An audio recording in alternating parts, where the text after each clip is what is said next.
नमस्कार. अतिवृष्टीने उद्ध्वस्त झालेलं पीक पाहून शेतकऱ्याने फोडला टाहो. व्हिडिओ पाहून तुमच्याही डोळ्यात येईल पाणी.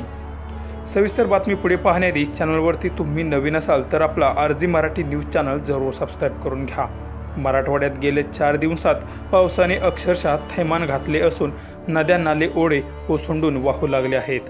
यामध्ये काही ठिकाणी नद्यांना आलेल्या पुराचे पाणी गावात शिरल्याने अनेकांच्या घरात घुसले.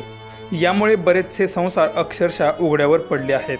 एकीकडे अशा परिस्थितीला तोंड देत असताना दुसरीकडे मात्र शेतकऱ्याने मोठ्या कष्टाने हातातोंडाला आणलेलं पीक या अतिवृष्टीने अक्षरशः जमीनदोस्त केलं आहे. एकतर आधीच महागाईने शेतकऱ्याचं कंबरड मोडलं असताना यातच अशी परिस्थिती निर्माण झाली आहे. सावकाराकडून कर्ज घेऊन मोठ्या हिमतीने शेती केली आणि खरीपाचा हंगाम पेरला. दिवसरात्र कष्ट करून पोटच्या पोरासारखं पिकाला जपलं, त्याला माया दिली.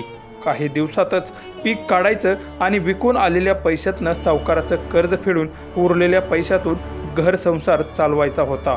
पण मधीच आलेल्या पावसाने सगळ्या स्वप्नांचा काही सेकंदातच चुराडा केला आणि सगळंच होत्याचं नव्हतं झालं. ही परिस्थिती आज मराठवाड्यातील प्रत्येक शेतकऱ्याची असून याकडे सरकार लक्ष देणार का हाच प्रश्न सगळ्यांच्या मनात निर्माण होतो आहे.